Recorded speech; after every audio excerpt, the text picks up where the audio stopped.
to change the world? Start off by making your bed. If you make your bed every morning, you will have accomplished the first task of the day.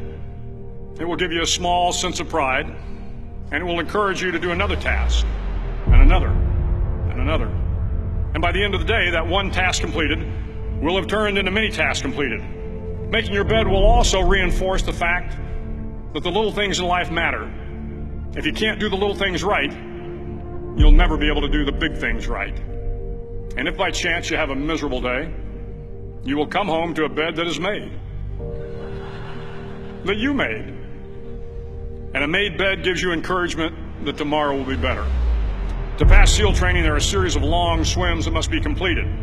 One is the night swim. Before the swim, the instructors joyfully brief the students on all the species of sharks that inhabit the waters off San Clemente.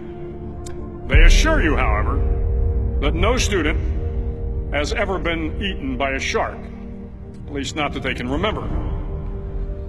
But you are also taught that if a shark begins to circle your position, stand your ground. Do not swim away.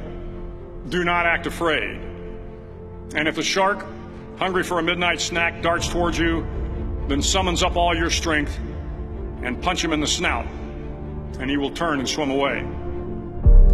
There are a lot of sharks in the world. If you hope to complete the swim, you will have to deal with them. So if you want to change the world, don't back down from the sharks. Over a few weeks of difficult training, my SEAL class, which started with 150 men, was down to just 42. There were now 6 boat crews of 7 men each. I was in the boat with the tall guys, but the best boat crew we had was made up of the little guys, the Munchkin crew, we called them. No one was over 5'5". The Munchkin boat crew had 1 American Indian, 1 African American, 1 Polish American, 1 Greek American, 1 Italian American, and 2 tough kids from the Midwest.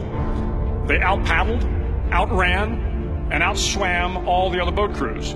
The big men in the other boat crews would always make good-natured fun of the tiny little flippers the Munchkins put on their tiny little feet prior to every swim.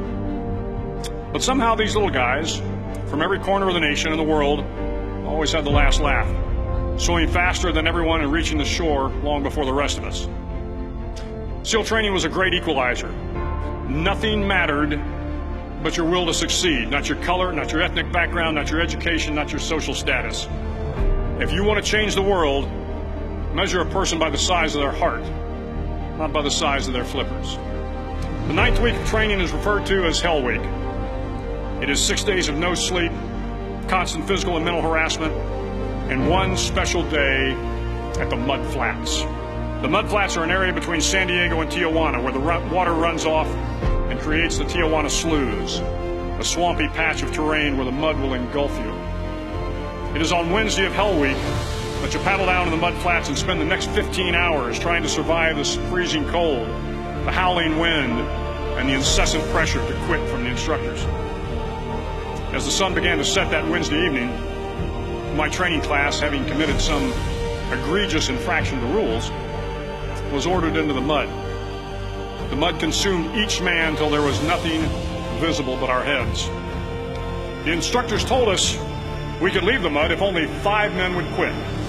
Only 5 men, just 5 men, and we could get out of the oppressive cold. Looking around the mud flat, it was apparent that some students were about to give up. It was still over 8 hours till the sun came up. 8 more hours of bone-chilling cold. The chattering teeth and the shivering moans of the trainees were so loud, it was hard to hear anything. And then one voice began to echo through the night. One voice raised in song. The song was terribly out of tune, but sung with great enthusiasm. One voice became 2, and 2 became 3, and before long, everyone in the class was singing. The instructors threatened us with more time in the mud if we kept up the singing, but the singing persisted, and somehow the mud seemed a little warmer, and the wind a little tamer, and the dawn not so far away. If I have learned anything in my time traveling the world, it is the power of hope. The power of one person, a Washington, a Lincoln, King, Mandela, and even a young girl from Pakistan, Malala. One person can change the world by giving people hope. So if you want to change the world, start each day with a task completed.